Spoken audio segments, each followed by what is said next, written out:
The avoidant maintains throughout the relationship that they do not need you, that they can easily walk away, that their defended position means they are fundamentally unbothered by whether you stay or leave. This presentation of indifference serves the avoidant's defensive structure by ensuring they never appear vulnerable, never acknowledge dependence, never admit that someone has become important enough to them that losing that person would create genuine pain. The avoidant tells themselves and communicates to you through their behavior that you are optional rather than essential, that their defended autonomy matters more than connection with you, that they would feel relief rather than loss if the relationship ended. This defended narrative allows the avoidant to maintain psychological comfort by ensuring they never have to face that they have become attached, never have to acknowledge that someone has penetrated their defenses enough to matter significantly, never have to confront the vulnerability that admitting they want you would require. Yet beneath this defended presentation exists reality. The avoidant's conscious mind cannot acknowledge, but their behavioral patterns reveal with devastating clarity. Certain signs emerge that prove the avoidant wants you not just temporarily, not just when convenient for their defended comfort, but permanently, wants you in ways that contradict everything their defended position claims, wants you with intensity, their emotional unavailability obscures, wants you forever despite their patterns, consistently pushing you away. These signs operate as involuntary betrayals of their defended narrative, as behavioral evidence that exposes attachment the avoidant cannot consciously admit exists, as proof that beneath their emotional unavailability lives someone who has become profoundly attached to you in ways their defensive structure prevents them from expressing adequately. The avoidant keeps returning no matter how many times you enforce boundaries or create distance, revealing that letting you go permanently is beyond their capacity despite their claims of preferring solitude. They compare every subsequent person to you and find them lacking in ways that expose you as permanent standard against which all others are measured and fail. They cannot imagine their future without you occupying some role in it, cannot plan their life without unconsciously including you in their vision, cannot fantasize about who they want to become without you being part of that becoming. They remember minute details about your life, your preferences, your stories with accuracy that contradicts their performed indifference and reveals they pay attention with investment they never verbally acknowledged. These behavioral patterns prove the avoidant wants you forever, yet this want exists alongside tragic limitation. The avoidant lacks capacity to build the forever they desire because forever requires sustained vulnerability, consistent presence, and emotional availability their defensive structure prevents them from providing. They keep returning no matter how many times you create distance. The avoidant demonstrates pattern across the relationship and after its end where they withdraw in response to intimacy or pressure, yet consistently return after periods of distance, reaching out to restore some level of contact despite having created the distance themselves through their defensive patterns. This cycle of withdrawal and return repeats with such consistency that it reveals something fundamental about the avoidant's attachment to you that contradicts their defended presentation of indifference.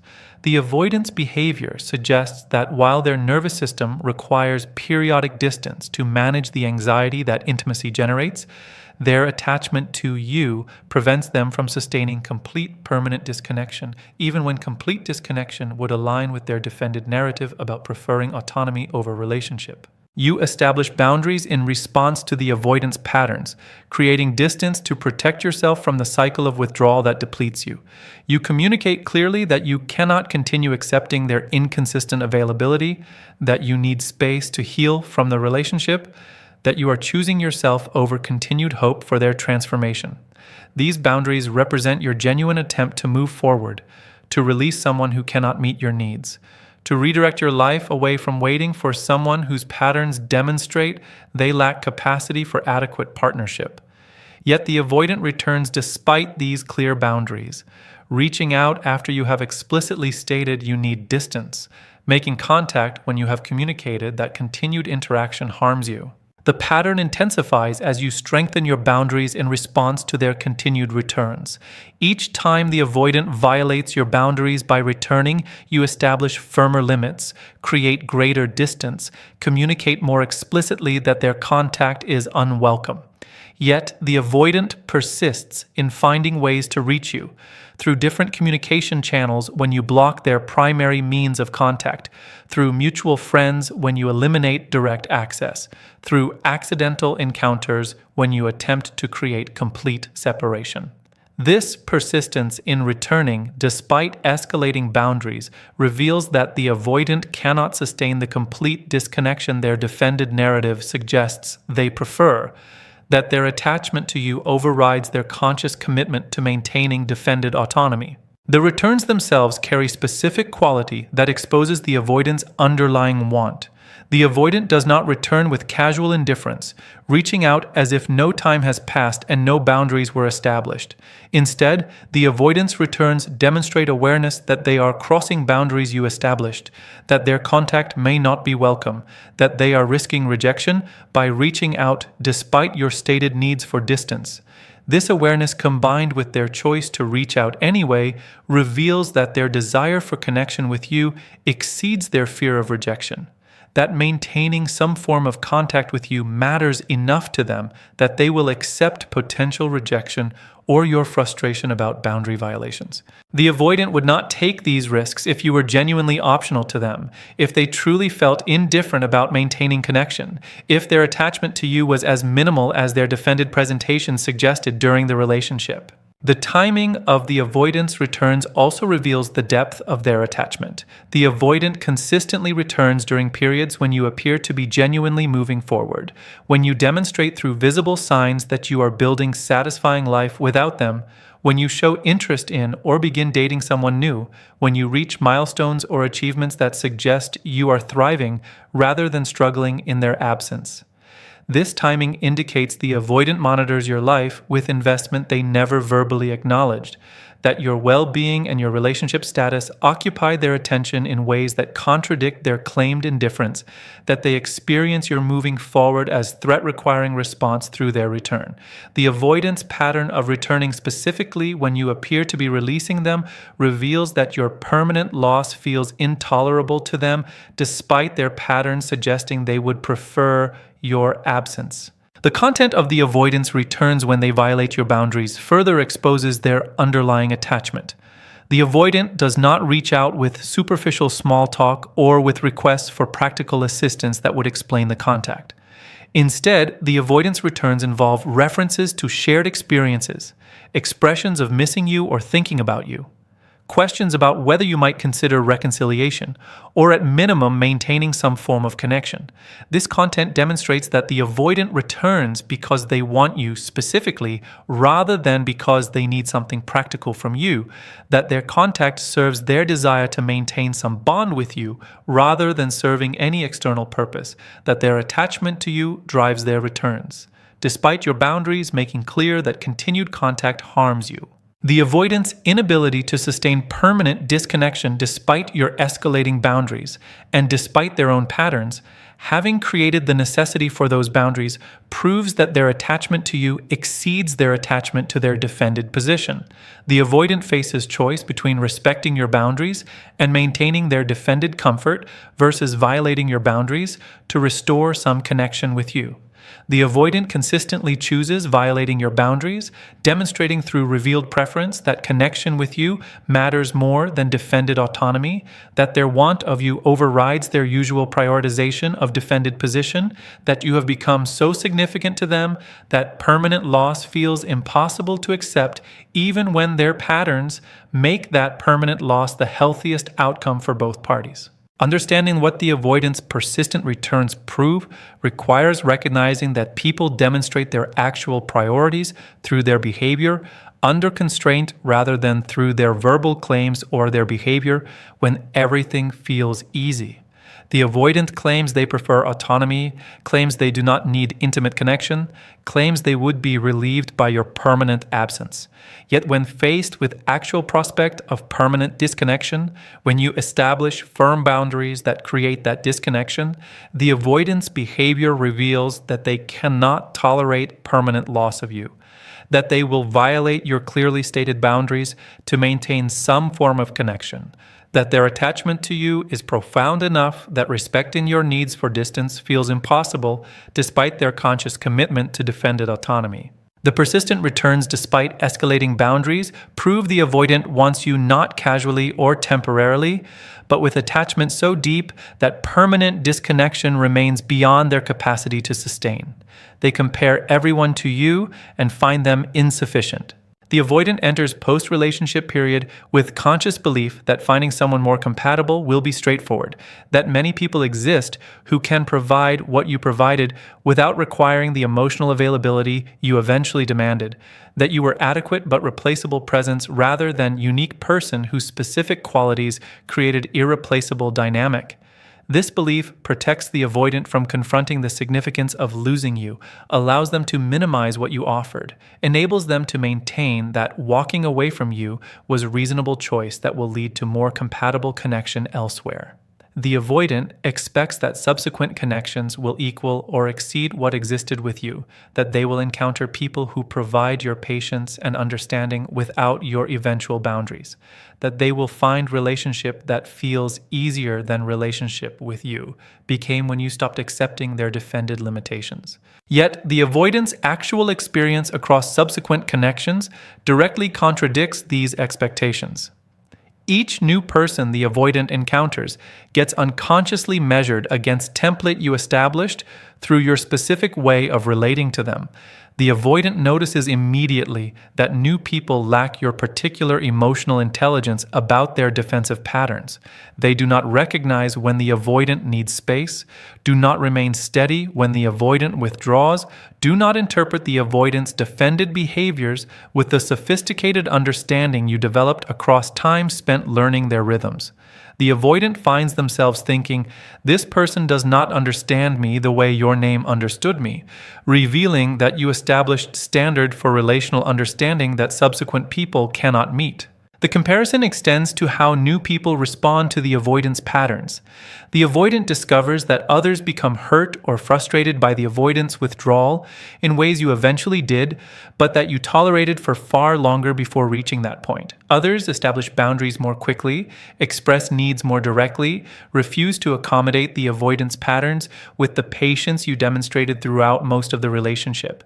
The avoidant finds themselves missing your specific capacity to give space without it feeling like abandonment, to maintain presence without it feeling like pressure, to understand their limitations without making those limitations into project requiring immediate resolution.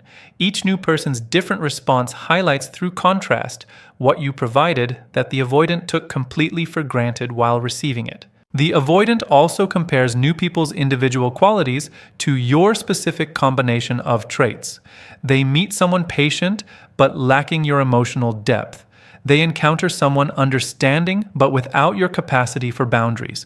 They find someone accepting but without your self-respect that eventually led you to choose yourself over continued accommodation. The avoidant begins recognizing that you embodied rare constellation where multiple valuable qualities coexisted in single person, that what felt like baseline adequacy while they experienced it was actually exceptional combination that most people do not possess. The avoidant faces that subsequent people possess some, but never all of the qualities that made you specifically compatible with their defended limitations while simultaneously refusing to enable those limitations indefinitely. The comparison becomes particularly acute when the avoidant recognizes they are not searching for someone with your general qualities, but rather are searching for you specifically. The avoidant realizes they miss not generic patience or understanding, but your particular way of being patient, your specific manner of understanding, the unique relational chemistry that emerged between you. They face that. They want to talk to you specifically about experiences they are having. Want your specific perspective on decisions they are making. Want the particular quality of connection that existed with you rather than wanting abstract relationship that anyone could provide. This recognition that no one can replace you because replacement assumes interchangeability while you are actually irreplaceable specific person represents devastating acknowledgement that the avoidant cannot admit directly. The avoidance comparison pattern also reveals itself through their persistent mental reference to you during experiences with new people. The avoidant thinks, this person is not as quality as your name was, or I wish I could share this with your name instead, or your name would have understood this better. These involuntary mental references expose that you occupy permanent position in the avoidance psychology as standard against which all others are measured, that you have become reference point. The avoidant cannot stop using even when they consciously want to move forward, that their mind automatically compares everyone to you because you establish template their psychology cannot override or replace. The comparison extends beyond relational qualities to how the avoidant experiences their own life in absence of specific people. The avoidant recognizes that achievements feel less meaningful without you to share them with, that difficulties feel more overwhelming without your specific form of support, that daily life feels emptier without your particular presence. The avoidant discovers that subsequent people do not enhance their life in ways you enhanced it, do not make them laugh as readily, do not provide comfort as effectively, do not create sense of home or belonging that your presence somehow generated. The avoidant faces that you were not just providing relational functions that others could replicate, but rather were providing something unique to who you are as person that cannot be found elsewhere. The mounting evidence that everyone suffers by comparison to you forces recognition. The avoidant cannot comfortably acknowledge you were not replaceable, not adequate, but unremarkable. Not one option among many equivalent options. You were a specific person whose particular qualities created dynamic. The avoidant cannot replicate with anyone else, whose absence creates void no one else can fill, whose significance to them exceeded what their defended presentation acknowledged during the relationship. The avoidant wants you forever because you established standard no one else can meet, created template no one else fits, provided something no one else can replicate. The persistent comparison that finds everyone insufficient proves the avoidant's attachment to you specifically rather than to abstract concept of relationship or to general qualities any adequate partner could provide. Understanding what the avoidant's constant comparisons prove requires recognizing that people compare new experiences to previous ones when the previous experience sets standard that subsequent experiences fail to meet. The avoidant would not constantly compare everyone to you if subsequent people provided equivalent or superior connection. The persistent comparison reveals that you set standard the avoidance psychology holds as template, that no one else measures up to what you provided, that the avoidant cannot stop using you as reference point because you became permanently significant in ways that subsequent connections cannot replicate. The comparison pattern proves the avoidant wants you forever because you occupy permanent position in their psychology as the person they measure everyone against and the person everyone fails to equal. They cannot erase you from their future plans and fantasies. The avoidant attempts consciously to imagine future without you, to plan life trajectory that does not include your presence, to envision goals and milestones occurring independent of any connection with you. This conscious attempt to exclude you from their future represents the avoidant's effort to align their imagination with their defended narrative that they do not need you, that their life will be better in defended autonomy, that releasing you permanently is both possible and preferable. The avoidant tells themselves they are moving forward, building new life, creating future that has no space for someone whose needs exceeded what their defended position could accommodate. The avoidant actively works to imagine this future without you as way of confirming to themselves that they have genuinely released you, that they are not attached in ways that contradict their defended self-concept. Yet the avoidant discovers that you occupy their future imagination in ways they cannot consciously control or eliminate. When the avoidant fantasizes about life they want to build, career success they hope to achieve, home they want to create, experiences they want to have, you appear in these fantasies despite the avoidant's conscious intention to exclude you. The avoidant imagines achieving professional milestone and unconsciously pictures sharing that achievement with you, imagines your pride and celebration as part of what makes the achievement meaningful. The avoidant fantasizes about travel or adventure and finds you present in the fantasy, imagines experiencing it with you specifically rather than alone or with abstract future partner. The avoidant envisions future home and unconsciously imagines your presence in that space, your belongings mixed with theirs, your routines integrated with their daily life. These involuntary inclusions of you in the avoidant's future fantasies reveal that their psychology has incorporated you as permanent fixture in their life vision, that their imagination cannot construct satisfying future that does not include you in some capacity, that you have become so significant to their internal world, that their mind automatically includes you when generating images of life they want to build. The avoidant cannot control this imaginative inclusion. They consciously work to exclude you, yet you appear anyway, demonstrating that their attachment to you operates at level deeper than conscious intention, that their want of you exceeds their defended commitment to autonomy. The avoidant also discovers they cannot imagine major life transitions without picturing you as part of those transitions. When the avoidant thinks about aging, about facing health challenges, about dealing with loss of parents or other significant figures in their life, they unconsciously imagine you present during those experiences.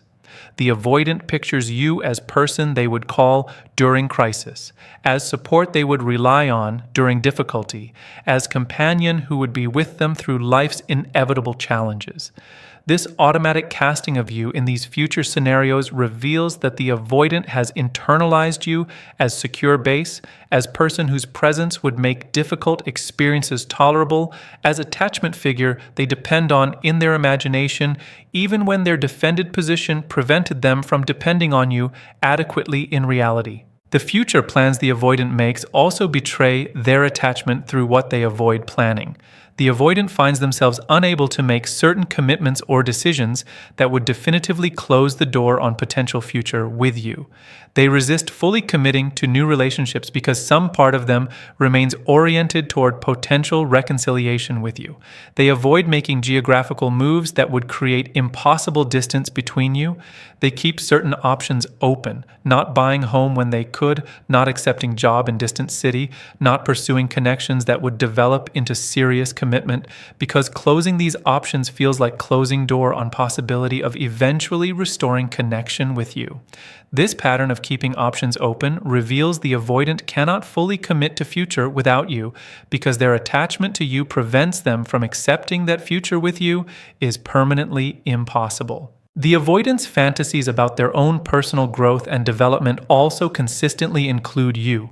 When the avoidant imagines becoming better version of themselves, overcoming their defensive patterns, developing capacity for greater intimacy, becoming person they believe they could be if they could address their limitations, you occupy central role in these fantasies.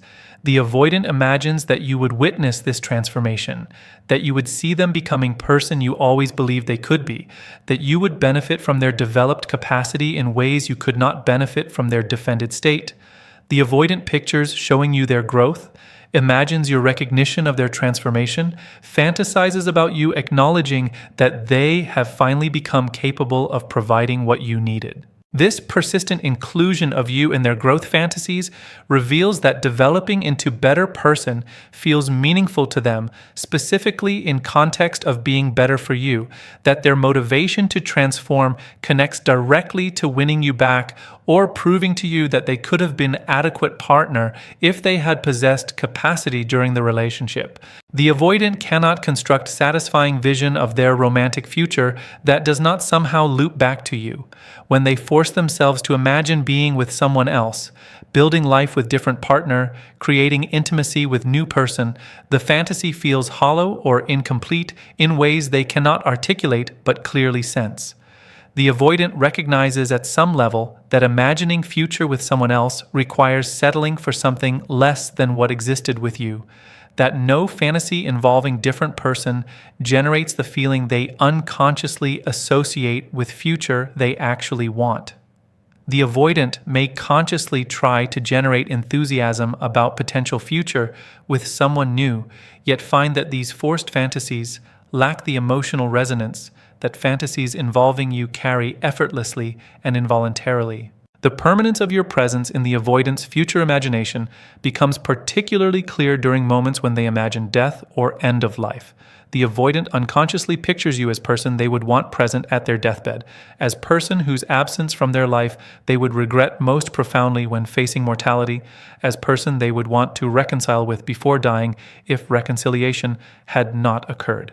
This deep existential inclusion of you in the avoidant's imagination of their own death reveals that you occupy position of ultimate significance, that in their imagination of what would matter most at life's end, you appear as person whose presence or absence would be most consequential, whose relationship with them would be thing they would most want to resolve before dying. Understanding what the avoidant's inability to erase you from their future proves requires recognizing that conscious intention and unconscious imagination operate independently. The avoidant consciously intends to move forward without you, consciously works to exclude you from their future vision, consciously commits to building life that does not include you. Yet their unconscious imagination consistently defies this conscious intention by including you in fantasies and plans and visions of future they want to build. This disconnect between conscious intention and unconscious imagination reveals that the avoidant's attachment to you operates at fundamental level their conscious mind cannot control, that you have become so significant to their internal world that their psychology cannot construct satisfying future that does not include you. The persistent involuntary inclusion of you in their future imagination proves the avoidant wants you forever because their mind cannot imagine forever without you in it.